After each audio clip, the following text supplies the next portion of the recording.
Oi, gente, tudo bem? Eu sou a Luísa Zanata, nutricionista, diretora técnica da Nutralíder Consultoria Regulatória. E esse é o NutraTalks, o nosso videocast para a gente falar sobre assuntos regulatórios, os bastidores da indústria, para a gente compartilhar com vocês toda essa nossa paixão por rotulagem, registro, notificação, Anvisa, mapa, enfim, tudo que fica aí no nosso dia a dia de assuntos regulatórios, tá bom? E hoje eu tenho aqui essa presença dessa pessoa maravilhosa, tá? Que ela é o quê? Ela é a rainha dos lácteos, tá? E ela não nega a origem mineira dela, porque ela ama um queijinho, né, gente? E ela é uma ferrenha defensora aí do setor lácteo, não deixa ninguém falar mal desse setor, com toda razão, né? Agora, eu não sei se ela tem mais paixão por queijo ou pelo Flamengo. Eu acho que é pelo queijo, pode ser, né? Ela fica falando que ela não gosta de assuntos regulatórios, mas ela sabe, tintim por tintim, de todo o RTIQ que ela precisa cumprir. Tá comigo aqui hoje a Débora Ferreira. Seja bem-vinda! Obrigada, Lu. Muito feliz com o convite, por poder falar um pouquinho aqui hoje, compartilhar um pouquinho de experiência, trocar, né? Sim. Ver o que a gente tem aí para falar da nossa área, da carreira. Isso aí, Débora. Obrigada por você ter aceitado esse convite, quase intimação, sim, que foi feita, né? Mas eu acho que é uma boa oportunidade para a gente falar sobre o setor lácteo, sobre assuntos regulatórios, né, de leites e produtos lácteos, que tem tanta qualidade, né? Desde que eu comecei a atender vocês, foi assim, eu comecei a mergulhar muito mais, né, nesse mercado de lácteos e ver toda essa preocupação, toda essa qualidade da cadeia. Eu acho que é muito interessante compartilhar, porque temos muitas fake news relacionadas, né, com o setor lácteo, com o leite, com o produto em si. E eu acho que é bem interessante a gente poder compartilhar, né, toda essa nossa experiência que a gente tem aqui. Mas antes disso, tá, eu queria que você se apresentasse. Então, assim, Débora, onde você trabalha, qual a sua formação? Conta aí pro pessoal que não te conhece ainda. Vamos lá, né? Eu sou do interior de Minas Gerais, né? Nasci e cresci numa cidade chamada Porto Firme, ali na região de Viçosa, que é uma cidade... Minas contém tantos municípios, é tão grande, né, territorialmente, que a gente... Quem é de cidade muito pequenininha fala que é da cidade do lado, para pelo menos dar uma referência. Então, eu falo que sou de Viçosa, nasci em Viçosa, óbvio, mas assim... Eu sou de uma cidadezinha do interior, de cerca de 10 mil habitantes, né? Mas sempre tive aquela intenção de estudar em Viçosa, era a cidade que a gente frequentava, né? Aquela história assim, tem alguma coisa para passear, vamos passear em Viçosa. Claro. Vamos lá na Universidade Federal de Viçosa. Sim, eu sou de uma cidade pequena, tão pequena quanto a sua, né? De 10 mil habitantes. E é desse jeito, a gente faz referência a uma cidade grande, né? Que está próxima. Para dar uma intenção ali, para o pessoal falar, já ouvi falar, entendeu? Porque, né, não espero que as pessoas falem, eu conheço Porto Firme. Eu vou me assustar se conhecer. E, enfim, acabei... eu me lembro, hoje eu estava falando sobre isso, na hora que eu vinha para cá, com a minha carona, que eu vim com um amigo, e estava comentando, assim, sobre vestibular, que o filho dele está fazendo vestibular. E aí eu estava comentando que eu fico tentando me recordar, assim, às vezes eu não sei te dizer exatamente os motivos pelos quais eu entrei na área de laticínios. Uhum. Eu lembro que eu estava lá com o livrinho na mão, escolhendo, e eu falava, eu quero um curso que tenha química, que tenha biologia. Ao mesmo tempo, eu gostava era de história, letras, eu gostava de língua portuguesa, literatura, eu amo, né? Mas, enfim, acabei escolhendo o meu curso. Mas e tem alguém na sua família que é produtor rural, alguma coisa assim? Não, nada. Meu pai é pedreiro, minha mãe é professora, meus avós eram agricultores, não tem nenhuma relação com laticínios. A minha cidade, a gente brinca que se balança a árvore cai um laticinista, porque tem muitos laticinistas, tenho colegas ilustres lá da minha cidade, né, muito queridos, hoje temos relação, mas quando eu era jovem, nessa época, eu ainda não tinha relacionamento. Não conhecia ninguém formado na área, nunca tinha colocado os pés em uma indústria de alimentos. Nossa. Mas acabei escolhendo e assim... Eu posso, às vezes, não saber dizer, e eu, de fato, não sei porque eu entrei, mas eu tenho certeza do motivo pelo qual eu me formei. Eu tenho muito orgulho da minha formação, né? Eu entrei na Universidade Federal de Viçosa em 2003, me formei em Ciência e Tecnologia de Laticínios, esse nomão todo, para falar que a gente é laticinista. Legal. E eu gosto, eu sou bacharel em laticínios, já há algum tempo, né? E nesse curso você aprende tudo sobre... tecnologia relacionada à produção de produtos lácteos. A gente já estuda a fundo a tecnologia dos produtos lácteos, né, as legislações de cada um, os RTQs vigentes, as legislações correlatas, a parte de inspeção, né, como que vai ser, como a gente vai proceder como profissional, como a gente procede, né, na relação com os órgãos, o que é uma atribuição da Anvisa, o que é uma atribuição do MAPA. A gente estuda a respeito de tecnologias novas, né? Quando eu estudava, há alguns poucos anos atrás. Sim. Né? Hoje, com certeza também, o pessoal já está vendo coisas que eu não via na minha época, mas que hoje já são aplicáveis, são realidade na indústria, né? Que a indústria evolui o tempo todo. A indústria de alimentos também muda muito. Claro. E a gente via isso na universidade, né? Toda a parte também de controle de qualidade que é forte em lácteos. É um setor muito regulamentado. É isso que eu falo, às vezes, com alguns colegas, eu explico, olha, mas lácteos tem a particularidade da regulamentação. Então, você já te traz uma obrigatoriedade... de um padrão, né? De padrões, de familiaridade com análises, com métodos, com referência, onde você busca, sabe? Então, isso é forte para a gente e começa na academia, de fato. E quando você... Porque a Universidade de Viçosa é muito conhecida na tecnologia dos alimentos, né? Nossa, e produz um doce de leite, gente, que é fantástico, né? Muito bom. E lá na universidade, a minha impressão é que tem muita parte prática, tem muita vivência, não é só teórico. É isso? Você tinha muita vivência ali de laticínios? Sim, no curso de laticínios, assim, a universidade é um espaço, né, uma academia. Dentro da universidade existe uma fundação de apoio chamada FUNARB, Fundação Arthur Bernardes, né, que foi foi o presidente do Brasil que fundou a nossa universidade lá na nossa cidade. E a FUNARB, ela tem um laticínios. O laticínios não é administrado necessariamente... Tem gente que pensa assim, os professores ficam lá dando aula e fazendo... Não é isso, gente. O professor vai dar aula, vai para o laboratório. Mas a gente tem aulas práticas dentro do laticínios da FUNARB. Então, tem um laticínios escola, a gente chama de laticínios escola, onde a gente pode praticar, sim, onde quase todo mundo do curso faz o primeiro estágio ali, para ter um primeiro contato, assim, com uma rotina de indústria, né? Então, tem essa oportunidade de vivenciar um pouco ali nos anos iniciais. Então, já começar a conhecer. No meu caso, a primeira vez que eu entrei no laticínios, eu sou capaz de me lembrar até hoje. Que eu cheguei para aula e eu eu tinha esquecido, eu não sabia, sei lá. Primeira vez, eu nunca tive contato com a indústria, tá? Eu não sabia que eu precisava de uma botinha branca. Como assim? Né? Uma botinha da Xuxa? Você não foi na botinha da Xuxa? Não fui, todo mundo levou. Eu vi o pessoal da minha turma com aquele pacotinho. O que é isso? A bota. Eu arrumei uma emprestada lá com a veterana que me emprestou. E lá fui eu, né? Ainda bem, né? Daí você, quando pisou, colocou o primeiro pezinho, você entendeu o porquê da bota também, né? Entendi. É umidade, é rigor, é uniforme. A gente entende o porquê, né? Do colaborador da indústria de lácteos trabalhar de branco, né? A gente vai compreendendo isso, mas eu ainda me lembro dessas primeiras experiências. Sim, perfeito. Mas aí é claro, né? Saí da aula, fui correndo comprar uma bota, comprar jaleco, comprar um pacote de toucas descartáveis para ter o básico que o pessoal tinha, e eu ainda não tinha me ligado, sabe? O professor comentou, não prestei atenção, foi assim. Agora, quando você fez a sua graduação, você continuava morando na casa dos seus pais e ia para Viçosa, ou você se mudou definitivamente para Viçosa? Como é que foi isso?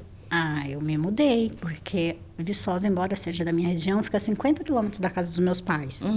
Né? E o curso de laticínios, ele é o que a gente chama de diurno integral. Você tem aulas durante o período da manhã e da tarde. Então, não dá. Né? E aí eu me mudei para Viçosa, consegui... No início eu morei de favor na casa de uma grande amiga minha, que somos muito amigas até hoje, a Andréia. E depois eu fui morar em alojamento estudantil, dividi quarto com colegas. E foi assim até o fim, até a formatura, dividindo quarto, compartilhando tudo que tinha na casa, num espaço minúsculo. Nós éramos 6 na casa, no apartamento. É um kitnetzinho para 6, mas foi tudo bem. Nossa! Essa parte é superada. São os perrengues que a gente passa no início, na época de estudante, que eu acho que ajuda, né, a dar valor para as outras conquistas que a gente vai tendo mais à frente, você não acha? Eu tenho certeza, né? Assim, a gente cultivou bastante, eu sou muito grata, né? Eu cultivei bastante minhas amizades, tenho excelente relação até hoje com as minhas colegas de apartamento, a gente, né, é madrinha de casamento de uma, vai no batizado do filho da outra. Legal. Então é bem legal. E como que você saiu de Viçosa, formada, e que momento que você veio parar em São Paulo? Como que veio essa mineirinha pra cá? Me diga. Não foi assim, né? Eu não saí de Viçosa para São Paulo, né? Quando eu me formei, eu havia feito alguns estágios, eu estagiei no IEMA. Ah, tá. Mas aqui ou lá? Aqui no interior de São Paulo, tá. O IEMA tinha 3 fábricas na época. Eu estagiei no interior de Minas, no sul de Minas, em Andrelândia. E estagiei também aqui em São Paulo, numa cidade chamada Guareí, nas fábricas do IEMA. Fiz 2 vezes estágio lá. E assim, para mim, foi a parte mais decisiva da minha vida, minha virada de chave. Que, como eu disse, eu às vezes ficava na dúvida. Eu entrei em laticínios, mas eu meio que sambava, sabe? Assim, o que eu estou fazendo? O que eu quero? O que eu vou tirar daqui? E nesse estágio, que foi por um período que a universidade estava em greve, né? A Universidade Federal sempre tem uma greve aí no meio da história. Então, eu aproveitei e fiz um estágio de 4 meses. Então, eu consegui fazer uma imersão mesmo no que era uma rotina de fábrica. Conheci o papel, né, da gerente industrial naquela época, que é a Carla Russo, que é uma querida, até hoje, assim, me inspirou muito para eu conseguir falar, olha, eu quero fazer isso. Sabe, olhar para ela e falar, olha que legal, eu gostei da liderança, gostei do entendimento técnico. Será que eu vou saber fazer isso, mas eu quero fazer? Então, foi uma viradinha de chave para mim. Foi uma virada de chave do não tenho certeza se eu estou fazendo o curso certo para eu vou fazer isso. Legal. Quero me formar nisso e eu acho que eu vou ser boa nisso. E aí me formei. E o laticinista que fala? Laticinista. Ele é apto para trabalhar dentro, vamos dizer assim, tanto num P&D quanto num regulatório, um gerenciamento industrial. Ele tem um amplo espectro, vamos dizer assim, de atuações. Sim, claro. A gente está na academia, a gente tem uma imersão técnica, mas a gente tem uma grande imersão também nas cadeiras de gestão, tá? Formação de custos, a gente faz disciplinas de economia, de administração, de RH, tudo que compete ali. Tem colegas meus de laticínios trabalhando com finanças, né, com especialização em controladoria e finanças. Começou na indústria, decidiu ir para segurar nessa parte, né, se firmar e foi fazer pós em finanças e está aí trabalhando com consultoria em controladoria. Legal. E é formada em laticínios. E aí, você estava falando, daí quando você conheceu a Carla, né? A Carla.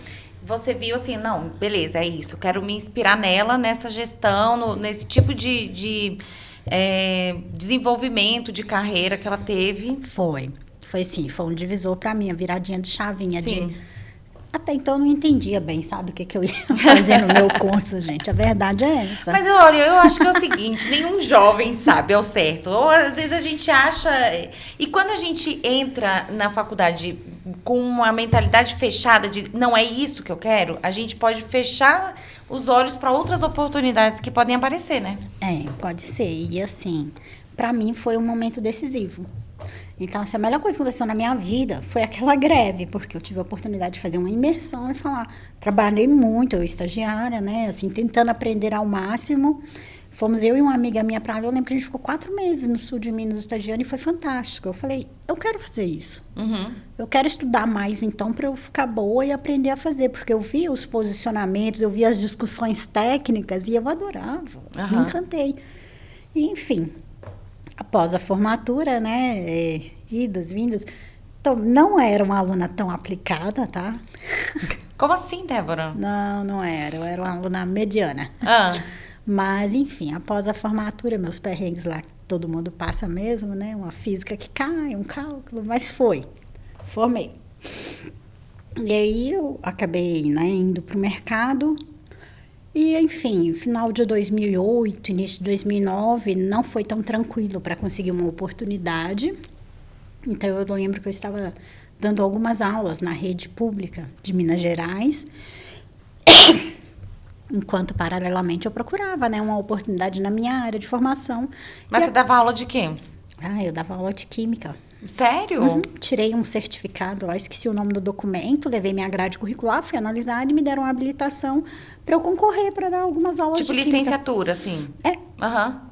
Aí, mas eu não fiz licenciatura, Sim. é só uma habilitação. Tá. Se não tiver um licenciado, eu consegui as aulas. Entendi. Entendeu? Mas tá. a preferência era do licenciado. Tá. E aí, interior, assim, estrada de chão, Luísa. Roça, gente, meio rural, entendeu? Débora, você como professora, como é? Me conta. Excelente. Excelente. É? Alunos da acreditar. Débora, eu quero comentários aqui nesse vídeo, desse episódio. Não, pode acreditar. Dando aula, eu vou muito bem. Eu vim de uma família inteira de professores. Sim. A minha mãe é professora. Aham. Né? Então, eu dando aula, eu vou muito bem. Não, eu tenho certeza. Tipo assim, ensinei uma vez. Agora, se eu tiver que assinar 2, 3 vezes, e aí? Eu quero saber isso. Que professor é repetição. Não, eu gosto. Eu gosto. Eu tenho paciência. Quando o momento é ali para explicar, para ensinar, eu gosto. Isso aqui é intimidade, tá, gente? Por isso que eu tô brincando, assim, porque isso aqui é intimidade. Né? Isso aqui são os perrengues que a gente já passa, que aproxima. Sim. Né? E aí, enfim, tive esse meu período dando aula e fui procurar algo na minha área. E acabou que eu disse que na minha cidade tem muita gente de laticínios. Encontrei uma conterrânea que estava fazendo doutorado na ocasião. E ela foi super simpática comigo ao longo da graduação inteira. Me emprestou material e tal. Foi um pessoal muito bom. E ela falou assim, olha, eu soube de uma vaga, mas é interior do Maranhão. Você topa? Eu faço a mala hoje e vou. Meu Deus! Que eu queria a vaga. Eu não falei para você que eu entendi que eu queria me formar e fazer aquilo? Eu queria trabalhar em indústria? Tá. Eu me formei para trabalhar na indústria de alimentos. Eu queria aquilo mais que tudo. Fui, mandei currículo. Não, mandou o currículo. Fiz uma entrevista. Por telefone? Por telefone. Tá. Por Skype. Olha, estávamos já estava no moderno. tempo do Skype. O Skype funciona até hoje, né? Mas a gente já substituiu, mas, né? Tá mas bom. assim, foi no Skype naquela época. Foi Skype? Não, MSN. Tá bom. MSN, Acho que é MSN, Ai, tá. gente, não vamos falar disso não. Aí fiz a entrevista, enfim, deu certo, né? Depois de uns dias me ligaram, me chamaram e falaram, olha, você vem pro interior do Maranhão? Eu falei, vou. Que cidade? Codó. Codó. Codó é famosa, já ouvi falar de Codó. Não sei. Já. E aí você foi? Claro, fiz a malinha, falei com os meus pais, falei, olha, eu consegui um emprego na minha área, tal, eu quero muito, eu vou. Aí meu pai, você vai, fica um tempo e volta. Eu falei, pai, eu não volto, eu volto se der errado, se der tudo certo, eu fico. Pronto. A minha ambição era estar trabalhando, era dentro atuar na minha área, sabe? Uhum. Era fazer algo que eu queria. Eu me formei, eu queria ser testada, eu queria me testar. Entende? Entendi. E a vaga era para quê? Para qual? P&D? O que era? Era uma empresa pequena, era uma vaga para trabalhar com qualidade. Aham. E na época eles era uma vaga para uma supervisão de qualidade. Uhum. Mas enfim, eu tive, né, foi legal, foi minha primeira experiência, meu primeiro contato, assim, tô sozinha na fábrica, e agora? Aham. Né, sozinha, E a que eu digo assim, sem o um quê? professor, sem uma gerente falando na minha cabeça. Sim. Ninguém te guiando, né? Você que tem que tomar as decisões. Exato. Mas foi interessante. E fazia todos os tipos de produtos? Era uma fábrica pequena, fazia essencialmente iogurtes, leite, pasteurizado, bebida láctea, só produtos fermentados e leite. Mas foi uma experiência legal e isso aí durou uns meses e aí eu tive uma outra oportunidade de ir para Pernambuco. E aí me mudei, fui para Pernambuco e passei 6 anos nessa empresa. Gente. Passei 6 anos lá numa empresa já um pouco maior. Mas era Recife ou é interior? Interior, filha. Laticínio só leva a gente para interior. Eu não entendo até agora como é que eu vim parar em São Paulo. Pois é, gente. Veio pra capital. Eu sou o raio que caiu. Porque laticínio só leva a gente para interior. Sim. Né? E trabalhar em fábrica, principalmente, Sim. né? Tem que estar próximo do produtor, né? Tudo mais. Exato. Então, fui para o interior de Pernambuco trabalhar. Passei 6 anos nessa empresa. A gente produzia muito, era bebida láctea também, fazia leite e também fazíamos queijo coalho. Lá tinha bastante queijo coalho também na empresa, me lembro da gente fazendo doce, se não me engano. E você também ainda dentro da área de qualidade? Qualidade, mas aí eu já comecei a sair um pouco, largar a qualidade e migrar um pouco para a indústria, abraçar as duas áreas, sabe? Eu era a única pessoa, na verdade, nessa empresa que assumiu uma liderança na fábrica. Então, eu saí só de qualidade para ir para a indústria. Então, assim, quando a gente fala de qualidade, o que compreende a área da qualidade dentro da indústria de laticínios? É tipo, boas práticas, a PPCC... Isso, a área de qualidade, né? Hoje a gente costuma dividir, assim como a maioria das indústrias, em controle e gestão, qualidade assegurada, né? Tem uma questão forte, assim, de ter políticas preventivas. Foi o tempo que qualidade era só fazer análise de produto. Analisou, tá no padrão, tá bom, né? Hoje a gente trabalha muito mais com outras medidas, com treinamentos, com capacitação. A gente cria ali aquele monte de planilha que as pessoas, mas para que tanto, né? Para a gente certificar ao longo do processo de que o produto vai sair certo. Então a gente não precisa esperar. A gente sabe que já está dando certo nas etapas, então ele vai chegar certo ao fim. Né? Então a qualidade hoje ela é mais ampla. Tá. Muita gente ainda enxerga, quando fala em qualidade, pensa que tem um grupinho dentro de um laboratório. E vai muito além disso. A qualidade começa lá no produtor, a qualidade começa na estratégia, a qualidade começa lá no orçamento, né? Com uma boa... contando que a qualidade vai ter formação, que vai ter investimento na capacitação da equipe, né? Na equipe de produção também. A qualidade começa também no relacionamento entre as equipes ali. Expedição, quem recebe leite, a equipe que lidera os setores, a produção. Esse alinhamento todo, qualidade permeia tudo. Tá. Tudo que tem na fábrica. Então você fazia essa parte... Fazia. Tá. Fazia Ficava assim. Treinamento, ver implementação. Isso, determinar os padrões, pedir para a equipe, né, fazer as planilhas que ajudassem, que guiassem a produção para que o produto já saísse certo. Então, controle de temperatura. Temperatura, pH, padrão de gordura no leite, umidade desejada, quanto tempo a gente vai cozinhar uma massa de um queijo, qual o tamanho do grão que a gente vai cortar e quanto tempo cozinha para que esse grão depois vire um queijo que chegue naquela umidade e textura desejada. Legal. De acordo com o padrão desse queijo, não de um outro.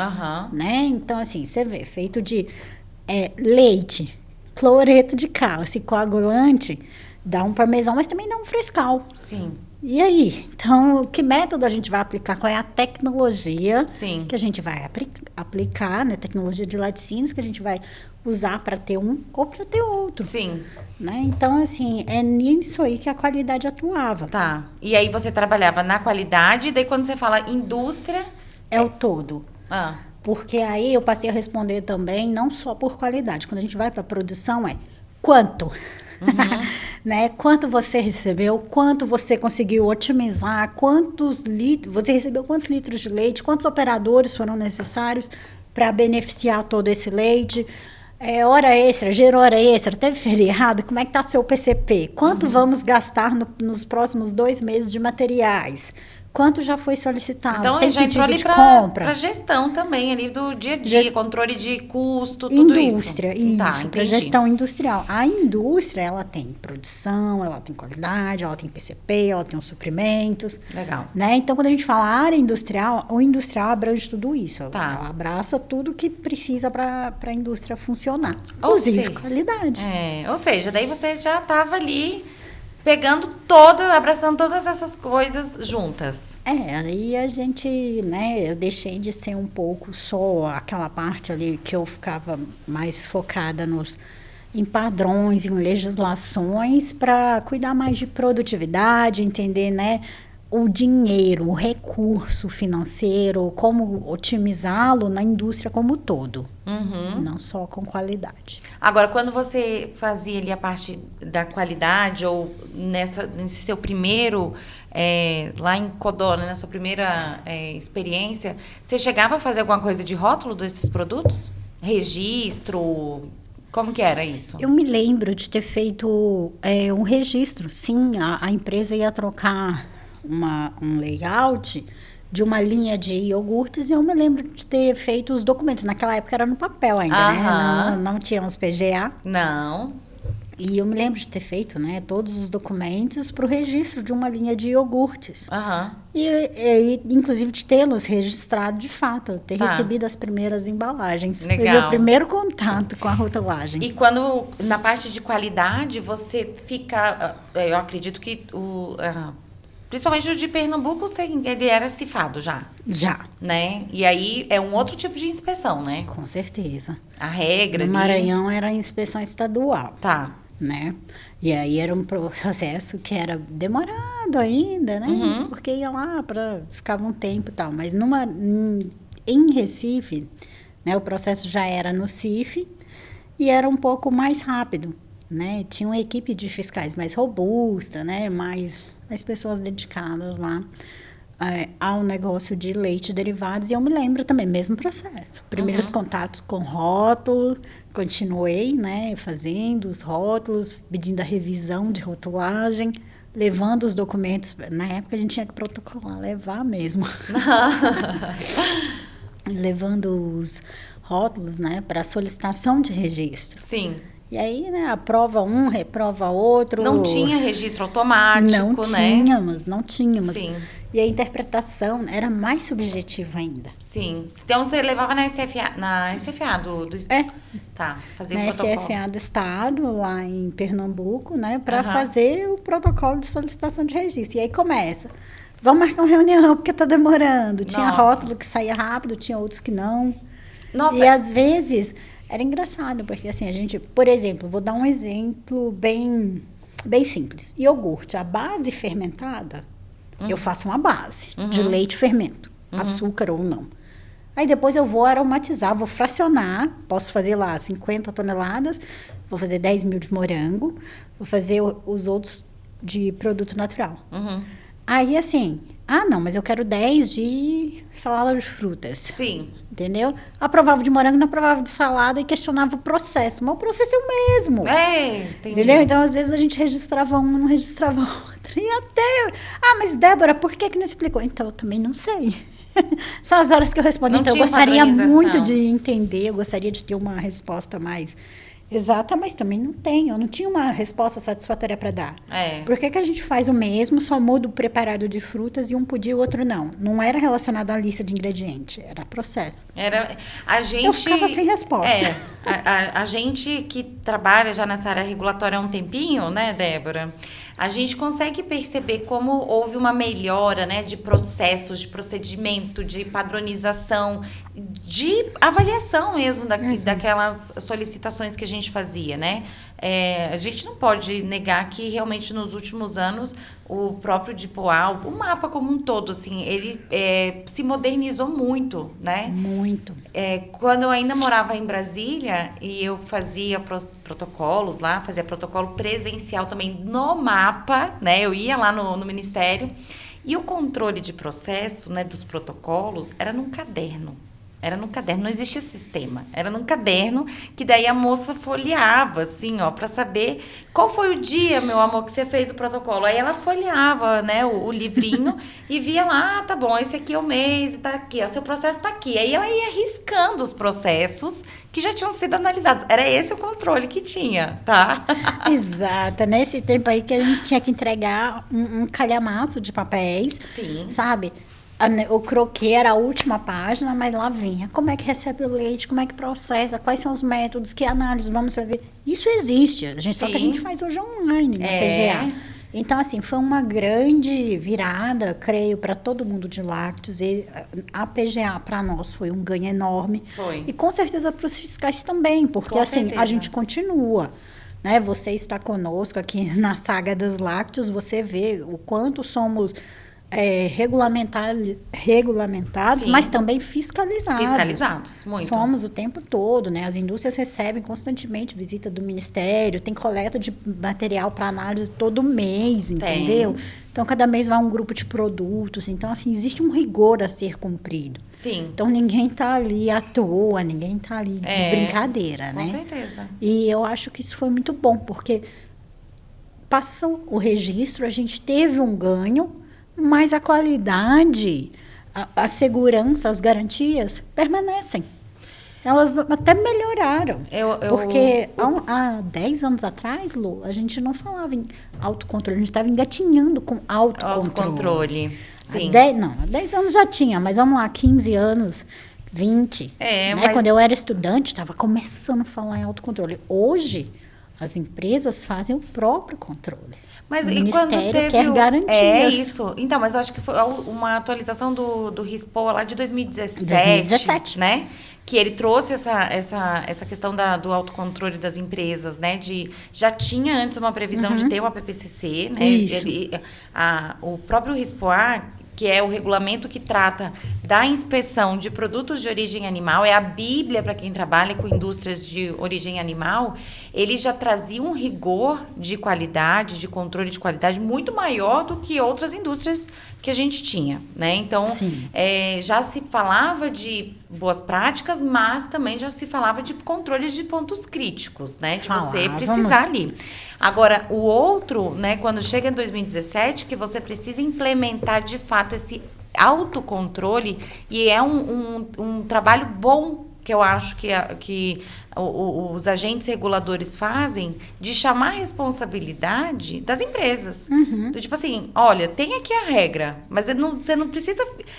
Não reclame da burocracia e também não fique esperando que eu fique te fiscalizando. Faça você aqui o que tem que fazer. Né? Isso mesmo, né? Colocou todo mundo assim, olha, você cuide do seu negócio.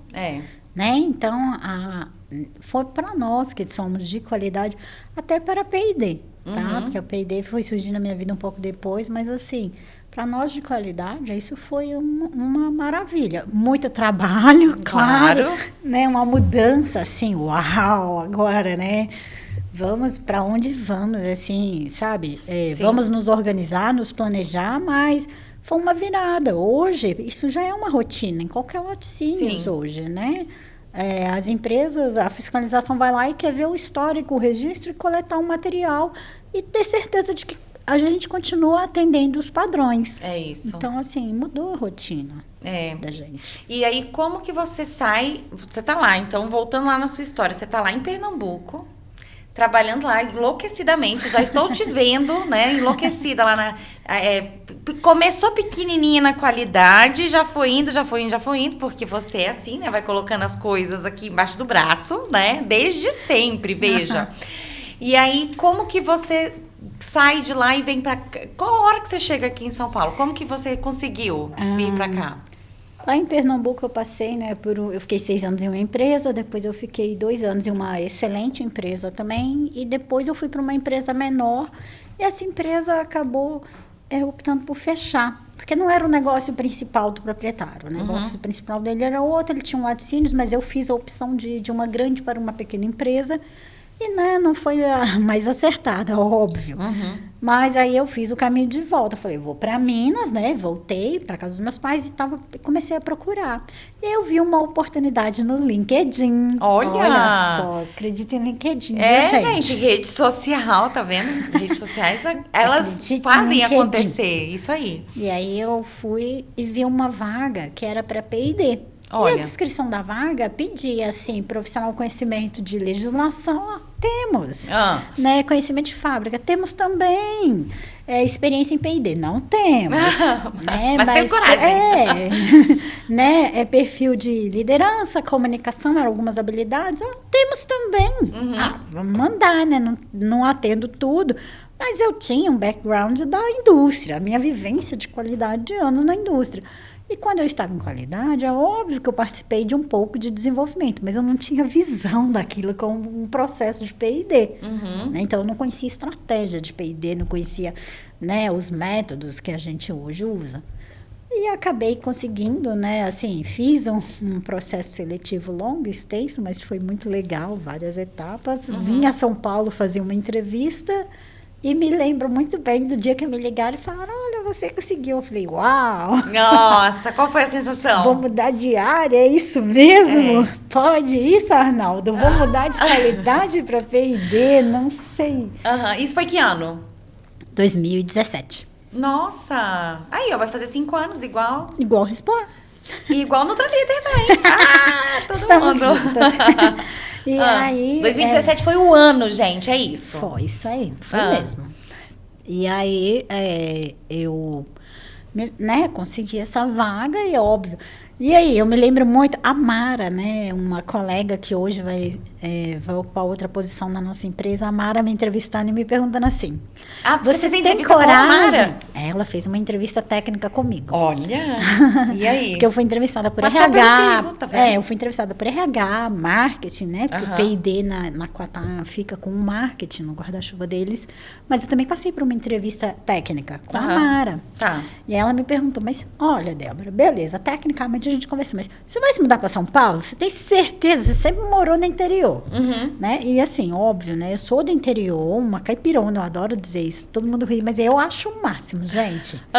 Drummond também gostava, tá? Então, assim, a gente é caipira com orgulho. Não, e ela é fina, né? É uma pessoa letrada, veja, ela vai fazer a citação, né? Eu vou fazer a citação do quê? De Anitta, Valesca Popozuda, ela vai fazer de Drummond, é isso. Minha mãe é professora de literatura. Ai, gente. que maravilhosa. Né? Então, pelo menos isso. E aí, você vai se mudar? Né? Uma caipira do interior. E eu sempre morei no interior e eu gosto de interior. Você vai se mudar para São Paulo? Nunca. Mas nem sonho. Nunca passou pela minha cabeça morar em São Paulo. Nunca. Para mim era só das cidadezinhas que eu morava para trás. Sim. Sabe? E assim, vou. Falei para ela, Mara, eu fiz a mala e fui para o Maranhão, por que eu não vou fazer e vou para São Paulo? A gente não tem ideia, né? Foi isso que eu pensei. Eu falei para ela, eu nunca cogitei não ir. Falei para ela assim, nunca foi meu sonho, nunca pensei nunca em morar em São Paulo. Porém, quando eu entrei no processo, nunca passou pela minha cabeça não ir. Entendeu? É como eu fui para o Maranhão. É o que eu quero essa vaga, eu quero fazer isso, não penso em não ir. Não considerei. E foi quando, então foi quando você entrou na Nova Mix, que quando eu passei no processo seletivo, né, na Nova Mix, para vir trabalhar e falar assim, as marcas Quatá e Glória. Cristina era uma marca que eu não conhecia ainda, mas Quatá e Glória já conheço. Glória sempre foi forte em Minas Gerais e Quatá eu já conhecia dos queijos, né? Porque assim, criança pobre no interior de Minas só conhece frescal, mussarela, né? Então meu contato com o mundo dos queijos aconteceu mesmo na universidade, que eu fui entender, né, como esse mundo é vasto. Que não tem só esse queijinho colonial tecnologia, ali, né? quanta ciência, né, a gente tem aí, quanto valor a gente agrega aos produtos com o processo, com os ingredientes, a magia, né, do desenvolvimento é essa. Isso aí só abriu para mim na universidade. Então, eu já conhecia a Quatá pelos queijos, pelo nome. E aí, quando surgiu a vaga, você vai para São Paulo? Já vim. Claro, já tô com a mala, já tô com a roupa de ir, né? Mas foi isso, eu fiz a mala e vim embora, Legal. Né? E aí, me mudei para cá. E já estou aqui nessa toada há pouco mais de 5 anos, 5 anos e meio, creio. Maravilhosa. E você sabe que quando veio a primeira demanda, né, de vocês, para mim, foi uma demanda de Glória, né? Não foi primeiro Quatá, foi primeiro uma demanda de Glória. E eu achei assim muito... Eu tenho uma lembrança muito afetiva com a marca, porque a minha avó, ela na casa dela tinha leite em pó Glória. E era onde ela sempre comprava produtos Glória, mesmo lá no interior do Rio Grande do Sul. Mas... E era creme de leite, eu acho também. Enfim, eu não lembro exatamente quais eram os produtos, mas eu lembro do leite em pó. E quando veio, porque não era uma marca que eu tinha contato com muita frequência, né? Mas quando veio a demanda, sabe assim, quando veio na hora, assim, a lembrança da minha avó, uma memória afetiva, foi muito gostoso, sabe? Quando veio pela primeira vez. E foi ótimo, enfim, e foi na mesma semana que a minha irmã falou pra mim do queijo coalho. Quatá, né? Que é, assim, é muito icônico. E aí, eu lembro que naquela semana a minha irmã falou assim, Luísa, olha, meu amigo veio aqui, faz churrasco, e falou, ó, queijo coalho tem que comprar o da Quatá, porque é o melhor. Não adianta comprar o da outra marca, porque os outros vão desmanchar, mas o da Quatá é o melhor. E aí eu lembro que guardou pra mim a marca, né? Quatá, beleza, queijo coalho, Quatá. E quando a Patrícia entrou em contato comigo, eu falei, gente, mas é muita coincidência, né? É da marca da Glória e é da empresa da Quatá do queijo que a minha irmã acabou de falar pra mim aqui, né? Mas é isso mesmo, Lu. E aí foi quando a gente teve aí todo esse contato, você de P&D, e caiu ali para fazer todo aquele desenvolvimento de produtos. Quando você trabalha em P&D, P&D e o regulatório acaba que fica muito junto, né? Um do outro. São duas áreas com uma interface muito grande, né? O P&D e o regulatórios. E no nosso caso, lá na Nova Mix, o regulatórios fica dentro do guarda-chuva do P&D. Uhum. Então, é uma área da Paty, né? Nossa, no caso. E então, toda proximidade, mais ainda, porque é a gente fazendo pra gente mesmo. Sim. E vocês lá, antes, quando você entra no P&D, você fazia a parte daí de registro, a parte de registro quando eu era da qualidade, eu já fazia. Sim, mas e a parte do rótulo, você fazia? Quando você entrou na Nova Mix, ficava com você ali também? Logo que eu entrei, não, eu tinha uma outra colega e ela estava começando, ela fazia, mas era uma coisa muito pontual, sabe assim, ela estava fazendo alguns rótulos, eram alguns produtos, uma listinha, mas não era tanta coisa. Só que quando a gente entrou na Nova Mix, a nossa empresa vem assim mudando, né? Muito. Já tinha quantos SKUs naquela época? Não, já tinha muito. A gente, eu não sei dizer hoje, acho que a gente deve ter aí, se for olhar todo, considerando a linha de food, produto, né? Tudo que a gente tem de B2B também, com B2C, os fracionados, tudo. A gente deve, você sabe, a gente já deve estar aí perto do quê? Dos 160? 180. 180. Não é brincadeira.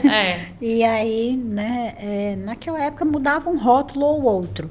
Porém, veio um trabalho do marketing também capitaneado lá com a nossa diretoria, com o marketing. Igual eu falei, P&D está dentro do guarda-chuva de marketing, estava dentro da diretoria de operações. Legal. Então, assim, esse time de marketing capitaneou uma série de mudanças, inclusive uma repaginada na nossa logomarca. Sim. Né? Deu uma modernizada na logomarca, começou por Quatá. E aí, assim, quando vai mudar a logomarca, e aí você tem que virar todos os rótulos. E aí deu-se, né, o nosso furdunço. Né? E agora? É muito rótulo. E é muito DR. Mas a gente tem DR. Mas o que é DR? Né? Então, assim, vamos lá, pessoal. A gente precisa dos dizeres de rotulagem. Tinha produto que tinha uns que a gente não tinha, alguns a gente não tinha histórico. Então, a Patrícia começou a profissionalizar um pouco, assim, olha, vamos instituir um documento com um pouco mais de detalhe, né? Vamos já colocar ali uma orientação, assim, para quem for fazer colocar a arte, referência, né? Colocar ali, isso aqui tem que ter esse tamanho, essa fonte, esse espaçamento, baseado nessa, colocar as referências legais para a construção do rótulo. Legal. Então, assim, começou a trazer uma repaginação para regulatórios também. Sim. Né? E aí a gente começou esse trabalho de elabora os dizeres de rotulagem, manda para a agência, aplica sobre a arte, né? Marketing, aí faz um processo de aprovação que envolve, né, várias pessoas dentro da empresa para até chegar na aprovação final, né, da embalagem para a gente poder rodar. E a gente tinha que trocar uma marca. E aí depois teve que trocar outra. Depois a outra. E agora não para mais. Agora não para mais. Não acaba. Não acaba. Nunca mais. Cada hora é uma coisa, né? Que a gente tem que mudar. É uma IN67 com o mapa, é a FOP com a Anvisa. Isso. E daqui a pouco é rotulagem nutricional, rotulagem geral que vai mudar. Exato. O que não tem FOP, você muda a tabela e aí não acaba. É um ciclo. Vários projetos, né? A gente... Primeiro que assim, quando eu conheci a Débora, eu já falei pra Débora que a primeira vez que a gente conversou, quando desligou o telefone, eu falei, eu nunca mais vou atender essa empresa, porque ela me odiou, porque ela ficou batendo boca comigo aqui, brigando comigo, que eu tava falando que ela não, né, que tinha uma regra e ela queria um limite. Eu falei, não existe esse limite. Não, mas aí isso é um absurdo, não sei o quê. E eu fui assim... Fui firme, talvez, assim, né? Acho que nós duas ali fomos... Eu falei, olha, não tem realmente... Eu entendo o que você está falando, mas não temos essa previsão e é isso. Aí, quando desligou o telefone, eu falei pro meu marido, eu falei assim, olha, eu nunca mais vou atender essa empresa, porque a menina não gostou de mim, tenho certeza. Porque ela ela ficou ali muito chateada que eu não tava deixando... Não deixando, eu queria uma legislação que não existe, né? Você queria uma legislação que não existia e que eu precisava te dar um limite que também não existia. E eu falei, não tem, sinto muito. E, por incrível que pareça, né? Estamos aqui, muito amigas. Firme e fortes. Alguns anos depois, o que eu estamos gosto aqui. é da resposta clara. Eu sempre te falei isso. Eu falei assim, não, pelo contrário, eu adorei, porque a gente teve uma discussão que eu acho que é super saudável. Eu falando, você tem certeza? Vamos tentar além disso. Você tem certeza que não tem nada a mais? Não tem nada fora que a gente possa... Eu queria uma referência, né? Sim. Para eu saber se tinha um limite que eu deveria seguir ou não. Né? Tá bom, fala que não pode ter, mas não pode ter o quê? Onde é que está escrito? Que detalhamento? Que análise eu vou fazer para dizer que eu atendo, né? Quando não que tá porque não, mas porque não por quê? Cadê a sua fundamentação, exato. né? E aí, assim, foi uma discussão muito boa. E você falou assim, olha, até aqui eu posso ir, eu posso te dizer o que deve ser analisado. Mas foi microscopia, né, Lu? Foi. Eu posso te dizer, vamos detalhar o que pode ser analisado, mas vai parar por aí, né? Não estava tão claro ainda os limites para cada categoria. São muitas coisas, né? Muitos SKUs, muito produto e nem tudo está tão claro assim onde vai ser enquadrado, né? A verdade é essa. Eu acho que assim, a gente, claro que eu não tenho a vivência de indústria como você tem, você traz muito conhecimento ali da prática, eu aprendo pra caramba com você, várias vezes a gente vai falar ali de processos e você detalha, né? Não, Lu, porque olha, nesse produto eu tenho que fazer X, Y, Z, e aí esse produto não cabe eu colocar tal coisa, eu aprendo bastante quando a gente faz esse tipo de troca, né? Esse tipo de conversa. E o que eu fico, assim, mais impressionada, né, atendendo, conhecendo o tamanho da empresa, e, enfim, outras empresas também que a gente trabalha aqui, o quanto a empresa é compromissada em realmente seguir, porque tem que seguir, né, a regra do jogo é essa, vamos seguir a regra do jogo, mas às vezes eu vejo que assim, o consumidor, ele falta muito conhecimento de processos. Eu lembro, sabe o quê? Foi uma vez que você me explicou por que no leite precisava usar o fosfato. Que era pra, né, que depois você precisava tem que usar passar sal de citrato ou fosfato no HT. E assim, eu falei, nossa, eu não queria saber, né? Isso daqui é uma vivência de indústria e é muito interessante a gente saber isso. Esse dia a dia. E eu sinto pelo fato de reduzir, que qualquer produto, passou por um processo que você não consegue reproduzir na sua casa, esse produto não faz bem para sua saúde. Gente, não tem fundamento. Não. A gente sabe qual que é o produto que a gente tem que evitar, que tipo de composição, isso todo mundo sabe, né? Mas assim, reduzir um produto eu não gosto a faculdade de nutrição que eu fiz, não me ensinaram e não foi o tipo de pensamento crítico que foi ensinado para mim, de você reduzir um alimento a bom ou a vilão, né? Ou mocinho ou vilão, não é isso. Tudo na vida vai depender, né? O chocolate, a alface, a água, depende. Pode ser vilão para um, pode ser bonzinho para o outro. E essa história de você colocar um alimento industrializado como sendo o vilão, que ele é muito ruim, vai depender, gente. Porque assim, se você parar, eu já falei isso, se você parar num posto de beira de estrada, sem nenhum tipo de controle de qualidade, se você consumir um produto natural, caseiro, ele pode ser pior para você do que um industrializado. Então, vai depender da sua situação que você vai consumir. Eu sempre falo isso. Falei isso no teu treinamento de CIPAT. Da CIPAT. CIPAT. Falei isso, porque me perguntaram lá se eu tinha que tirar todos os alimentos que eram industrializados. Exato, né? Acho que tudo dentro de um modo de vida é aquilo que a gente sempre fala, tá? E isso é recorrente de perguntas no saque também, né, Lu? Imagino que vários perguntam, posso comer? Tudo depende do estilo de vida que você leva, da sua condição, do seu contexto alimentar. A gente sabe que alguns alimentos são para consumo com moderação, outros alimentos são para consumos, né, em maior quantidade, são para consumo diário, né? E assim, passa assim, igual a gente conversa, né? Pode ter um leite sem o estabilizante, né? Sem o citrato, sem o fosfato, mas a maioria dos produtos do HT dos leites requerem mesmo, por uma condição de transporte, né, de tamanho. Mas eu fui em tal lugar, eu ouço muito isso, assim. Eu fui tomar leite lá não sei aonde, não tinha lá nos Estados Unidos. Eu tomei leite, estava na Inglaterra, lá na não Suíça? Tinha. Pois é, mas olha o tamanho da Suíça, né? Aí um leite no Brasil, numa outra realidade de um país grande, onde o produto tem que ser transportado por horas, em estrada de terra, é chão, é rodovia, né? Um caminhão vai lá buscar e volta. Então, a gente tem uma condição de transporte que influencia, assim, né, na qualidade da matéria-prima. Então, a gente precisa... Temperatura. Exatamente, uma condição de conservação. É uma questão também que passa pela própria produção, né? Que gado é? Quais as condições do seu rebanho? Então, isso é tão diversificado no Brasil que, para produzir na indústria, a gente lança a mão dos recursos. Mas, assim, não são as pessoas, o que eu entendo é que são recursos certos, são bons, eles beneficiam o nosso processo, sabe? Que nos ajudam a ter um produto bom, de qualidade, um produto que dure na sua prateleira, sem coagular no fundo da caixinha, sem precipitar, sem formar uma nata, né? Sim. Que às vezes a gente sabe que isso ocorre. E tudo isso está relacionado ao uso do citrato, é isso? Tá ali para isso, para ajudar a manter a proteína estabilizada em suspensão. Olha só, tá vendo? É tecnologia, gente. Não quer, é isso que eu falo. Não quer dizer que se você não consegue reproduzir isso seja ruim ou não. Claro que tá, mas assim, o ideal é sei lá, é difícil, gente. O ideal é aquele que você tem a vaca no quintal, lá na sua avó tinha, a minha também. A vaca tava no quintal, tirava o leite, levava pra dentro de casa, só dava uma esquentadinha, uma mornadinha, como a gente fala em Minas, né? Só mornei o leite. Morneia? Mornei. Vou mornar o leite. Tá bom. Né?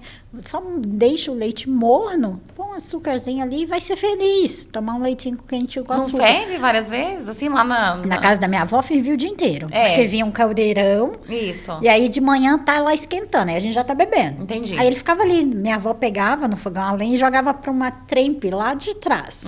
E aí tinha menos calor. Mas ele ficava lá, morninho o dia inteiro. Aí dava uma reaçãozinha de maiar. No fim do dia, ele já tava mais escurinho. Nossa, gente. Já fazia ali depois um docinho de leite. Já tava mais escurinho, mais moreninho, mais cremosinho. Porque fica batendo o dia inteiro, né? Ela acaba que toda hora ela mexe. Então, ele provoca uma mudança no leite. E também ele acaba evaporando um pouquinho. Sim. Vai condensando? Exatamente. Olha que delícia, nossa. E aí a gente tomava esse leitinho, beleza. Não tenho esse leitinho. O leite que eu tomo na minha casa é o leite de caixinha, o leite UHT. E no meu caso, integral. É o meu preferido. Quando eu fiz a minha pós-graduação, eu fiz pós-graduação em Vigilância Sanitária e Controle de Qualidade dos Alimentos. E a matéria de lácteos era dada por uma... ela era fiscal eu não sei se era do DIPOA ou se era da área de inspeção de leites do Distrito Federal. Eu não me recordo exatamente de onde ela era. Só sei que ela trabalhava na inspeção de lácteos. E ela era uma mulher linda, assim, sabe? Linda, ela era linda. E ela, cara, também defensora do lácteo e tudo. E ela falou pra mim, ela falou assim na turma, e tinha muita nutricionista na turma, né? E ela, gente, vocês têm que parar de falar esse negócio de tomar leite desnatado, porque eu corto minhas calorias em outro lugar. Porque o leite integral, ele tem ali vitamina D, vitamina A, que são realmente vitaminas lipossolúveis, que estão ali presentes naturalmente no leite. E ela falou, nossa, isso faz tão bem para a saúde. Enfim, ela estava falando dos benefícios de se consumir um leite integral e de reduzir a caloria, né, que em decorrência da gordura, de outro canto. Aquilo fez tanto sentido para mim, né? Falei, gente, realmente isso faz muito sentido. Faz para nós. Olha, eu já fui acompanhar meus pais em médico e o endocrinologista falando assim, o leite você mantém o integral, né? Assim, vamos cortar algumas coisas, vamos ver alguns petiscos, algumas coisas que dá pra gente cortar e adequar, mas alguns alimentos podem ser. Assim como a gente fala, vamos consumir os alimentos integrais, o leite também. Também. Óbvio, né? Não, eu estou numa dieta, numa questão diferente, claro. Tem uma opção ali do desnatado. Tá com ali, colesterol beleza. Alto, mas não é dizer assim, claro. Não vou tomar porque não faz bem. Não é generalizar. Exato. O que eu não gosto é da banalização, sabe? Das informações, assim. Porque nem sempre vem com uma análise muito boa, né? Muitas vezes É uma questão superficial e assim, como a gente fala muito, é uma interpretação subjetiva. Eu não gosto, vou lá dizer que é ruim. Não, eu não gosto. Eu não consumo, não é bom para mim. Isso. Não tô afim. Eu acho que a gente tem que ter a opção para quem quiser consumir e para quem não quiser consumir. E os dois lados, quem quer consumir o leite, quem não quer consumir o leite, ambos têm que ter acesso a um alimento com qualidade, seja ele qual for. A opção da escolha está ali para todo mundo, né? Eu acho que é isso. Esse julgamento que às vezes acaba acontecendo, eu não acho legal. Agora, eu queria só assim, antes da gente concluir, você mencionou aqui que a gente passou por um período de reformulação aí de rótulos, né? Que a gente mudou a marca. Sim. A gente, né? Que eu já me considero da empresa aqui, né? Mas a gente participou do processo, né? De transformação de embalagens e de posicionamento da empresa e trabalhando marcas e logos e designers e tudo mais. Designs, né? Dois casos, assim, tem o caso do próprio Leite Glória, né, que eu acho que, assim, né, da própria marca Glória, que passou por uma reformulação agora, que a gente até foi na APAS lá prestigiar vocês, né, que tava com o lançamento do produto, que ficou muito legal, que é o Rio de Amor e Glória, né? Maravilhoso, né, assim, a empresa fez um investimento aí na marca Glória. As embalagens estão lindas, sabe? Foram feitas assim, foram escolhidas, né, pelo nosso time de marketing. Foi muito bom gosto, foram meses, sabe, Lu, de estudo, assim, a gente vê, e a gente que está aqui no bastidor, a gente sabe quantas idas e vindas, né, até chegar nisso. E assim, transformar a marca Glória realmente virou uma história de amor ao estado do Rio de Janeiro. Né, trouxe ali nas embalagens os pontos turísticos famosos do Rio, né? Então acho que todo mundo lá do estado e assim nossos colaboradores de lá amam. Eles quando a gente chega lá eles falam porque aqui na Glória legal. Então assim os colaboradores gostam, eles se identificam, gerou uma identificação e a gente entende que o consumidor também vai estar tendo essa identificação com a nossa marca, porque assim a marca Glória já é muito conhecida. Tanto no Rio quanto em Minas, em outros lugares também, mas assim, agora o pessoal está se vendo ali, com certeza. E acho que o objetivo era esse e a gente acredita já que já vem sendo atingido. E porque tem uma das fábricas, das unidades Fabris, que é no Rio de Janeiro. Itaperuna. Né? Itaperuna. Isso aí. E aí faz essa produção muito legal. E a fábrica lá, assim, ela é decorada com a marca Glória. Eu já falei Portão, caixa, tudo tem um coração enorme da marca Glória. Eu quero fazer a caravana excursão por unidades Fabris. Já vou deixar aqui, tá? Vou deixar aqui e vou lançar o desafio. Eu quero ir em todas as unidades. E outro projeto que eu achei assim, muito legal no RAXP a gente acabou falando, né, do Quatá Kids, né, que é a bebida láctea de chocolate, né, que vocês têm. E você capitaneou ali, né, um movimento para fazer uma reformulação do produto. Sim. Foi baseado na nova legislação de rotulagem nutricional. Isso já era. Como que foi esse assim, desenho? Olha, a revisita, os itens de grande volume a gente revisita constantemente. Tá.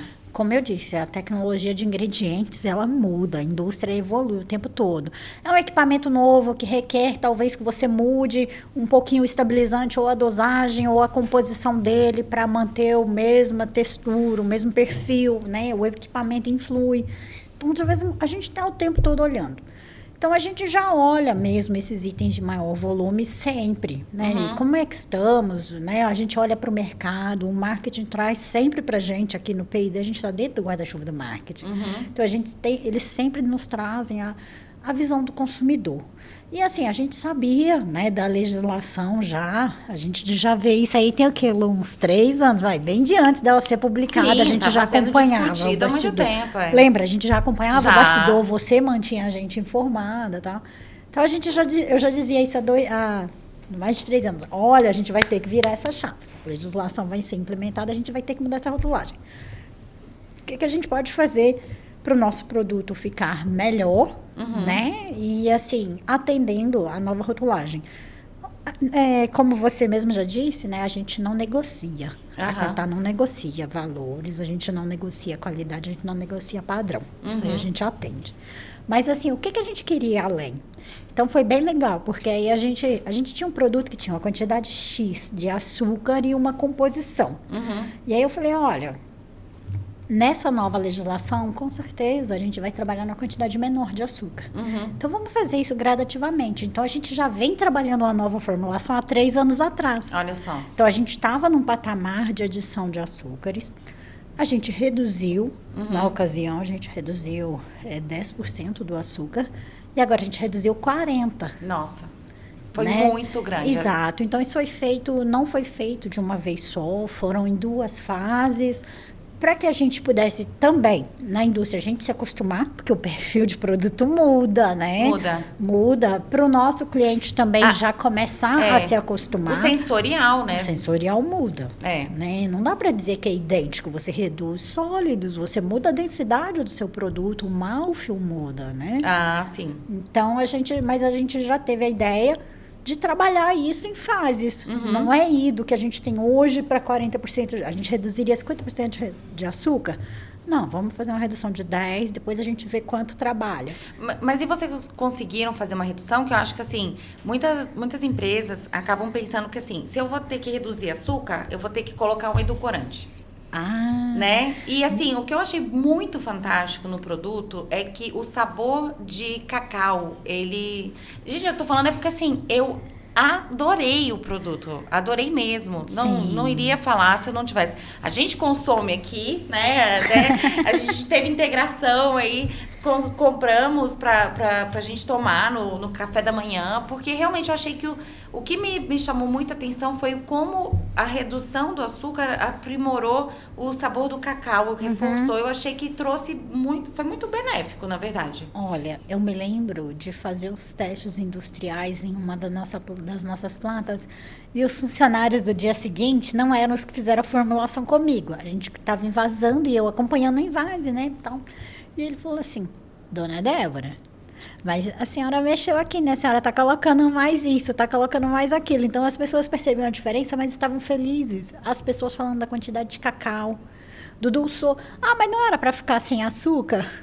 A senhora não fez um negócio sem açúcar? Eu falava, não, gente, a gente fez uma redução, né? Mas, assim, uma questão importante. Desde o início, a gente tem algumas questões que a gente discute e tem outras que não. No atendimento a gente não negocia, né? Você sabe bem disso, a Nutralíder nos assessora aí, né, amplamente com rotulagem, com padrões, com regulatórios em geral.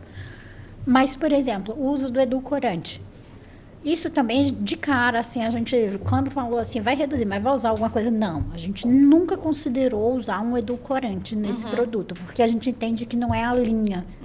É um produto que a gente acha que tem condição de oferecer e que o edulcorante não agregaria. Sim. A gente conseguiria uma tecnologia que nos permitisse a redução do açúcar sem a adição do edulcorante. Legal. Então, essa sempre foi a nossa aposta. Vamos tentar fazer o melhor produto, atingindo essa meta aqui de redução de açúcar, né? Que a nossa meta era reduzir açúcar, para que a gente torne o produto, então, não é que necessariamente vai torná-lo mais saudável, mas assim, a gente vai trazer um produto que tem a ver com o momento, né? Sim. Hoje a gente não está procurando reduzir algumas coisas, então vamos trazer um produto que vai oferecer menos açúcar para o consumidor, mas que mantenha a nutrição, e a gente viu que o edulcorante não iria agregar. Legal, isso e é a muito gente bom. conseguiu chegar, mas foi pesquisa mesmo, sabe? Assim, trabalhando com fornecedor. Fornecedor, exatamente. Buscando fornecedores, buscando parceiros, né? A gente na Quatá, a gente tem parceria mesmo com alguns fornecedores, com os que nos atendem. São parcerias de anos. A gente trabalha com alguns... Tem fornecedor que está na Quatá desde que a Quatá abriu. E continua sendo um grande fornecedor lá dentro. E a gente tem parcerias de trabalho muito boas. Então, a gente começou essa pesquisa com os fornecedores. Né? O que a gente pode usar? O que vocês têm para nos ajudar? E a gente buscou, viu coisa fora do Brasil, entendeu? Para poder usar no nosso produto. tecnologia, né, para aplicar, e a gente conseguiu fazer a redução do açúcar sem a necessidade de um edulcorante, ao mesmo tempo que o produto não fica sem sabor. Não. Ele não fica sem dulçor. E outra coisa, a legislação, a nova rotulagem nutricional, ela veio sendo uma das medidas de várias que o Brasil, como um todo, precisa adotar para que a gente consiga olhar para o nosso brasileiro, para nós, né, no nosso dia a dia, porque o brasileiro tem aumentado o número de sobrepeso e obesidade. E existem uma série de medidas que precisam ser adotadas. Uma delas é rotular melhor o produto para o consumidor conseguir identificar, mas a rotulagem, trazer a rotulagem nutricional frontal e a tabela de uma maneira nova, a intenção não é causar pânico, a intenção é, gente, vamos olhar para o nosso produto? Será que a gente, né? E será que a gente não poderia, de fato, fazer uma reformulação desse produto para ele ser mais saudável, sim, né? Exato. Eu vou reduzir ali o açúcar.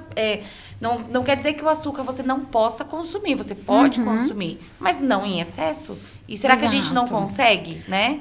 Um produto para consumo moderado, né? E realmente trouxe todas essas pesquisas, assim, né? Todas essas considerações de o que podemos fazer.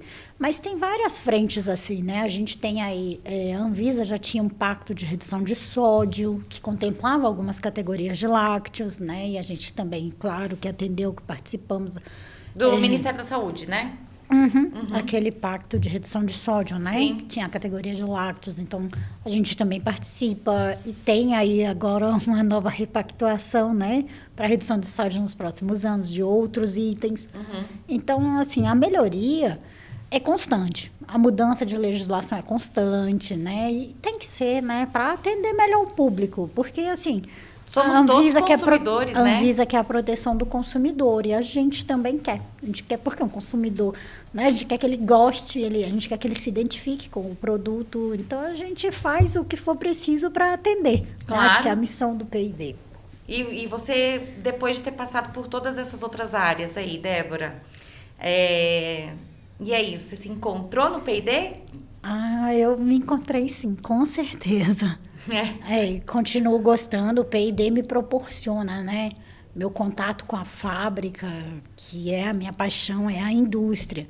Então, eu penso que eu estou assistindo a indústria. Tudo que eu faço é pensando assim, poxa, a gente vai rodar isso na indústria, quantas pessoas eu vou impactar?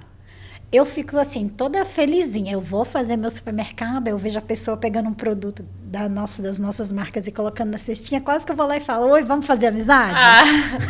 E aí, você gostou desse produto? Legal. Fui eu que fiz. Não, né? Entende? Mas assim, sendo eu ou não, eu penso assim, sabe, a gente quer promover, a gente quer alimentos bons, Lu, a gente quer nutrir o mundo. Sim. A gente quer alimentar o mundo inteiro, não é? Não, acho que todo mundo que trabalha na indústria de alimentos tem esse sonho, né? Sim. Então, assim, poxa, a gente ainda convive com fome.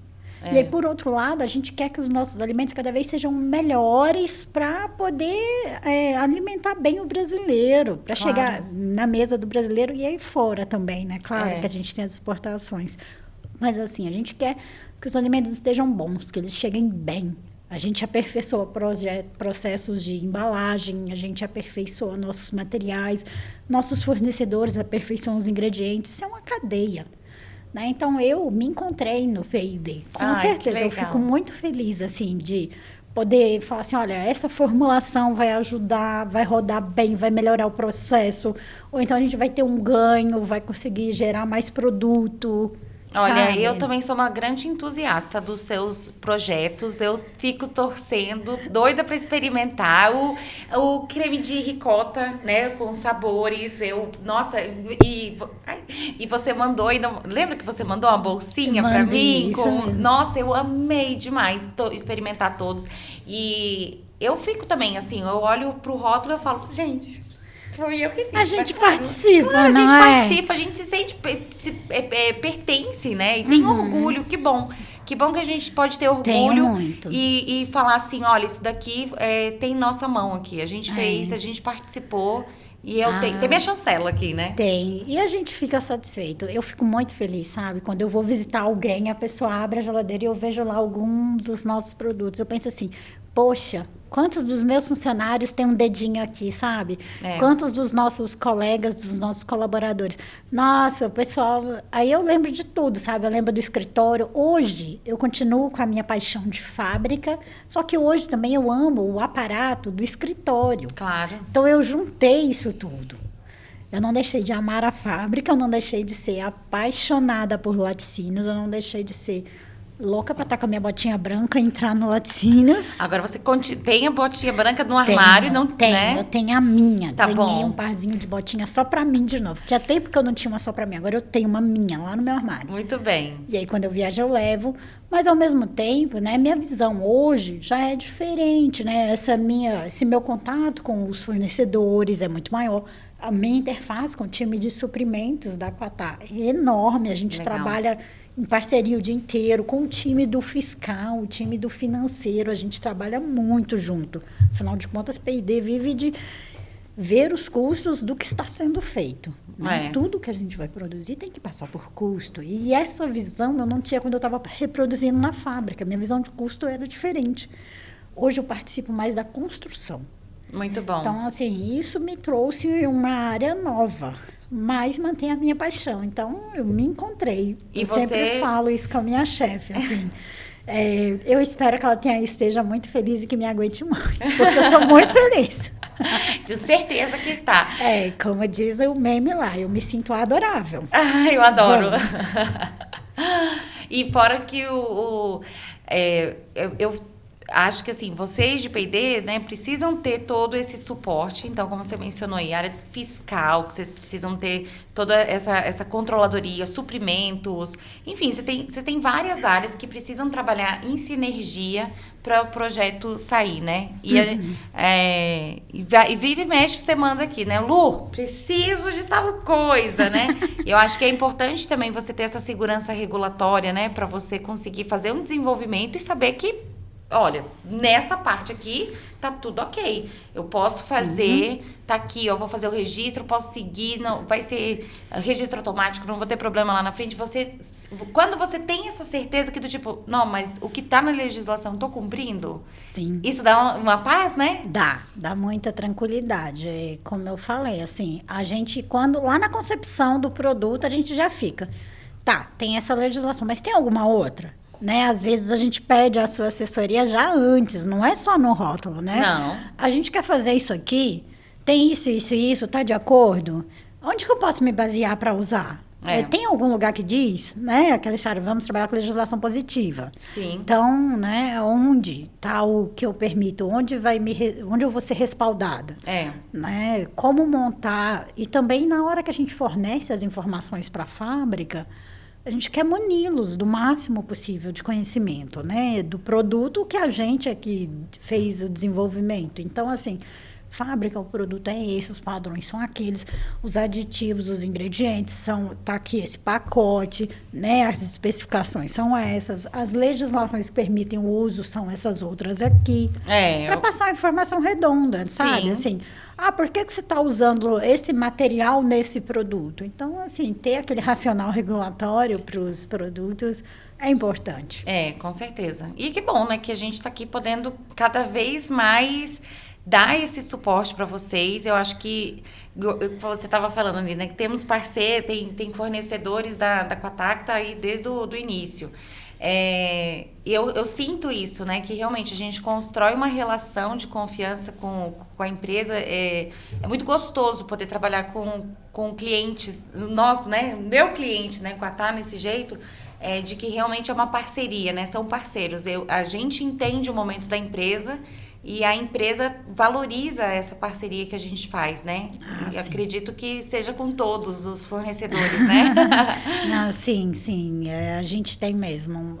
A gente é bem feliz com isso, digamos, sabe? Temos parceiros muito bons, né? Temos um setor também que nos ajuda, como eu disse, time de suprimentos, e, assim, eu sou a best do pessoal, porque, né? Eu demando deles o dia inteiro, preciso muito da ajuda deles e eles também precisam da minha, então a gente se ajuda o tempo todo. E, assim, a gente conhece cada vez mais, sabe? Surgem novas demandas, novos projetos, surgem novos fornecedores, então novos parceiros. Claro. Né? Assim, o que a gente quer é que as parcerias sejam boas.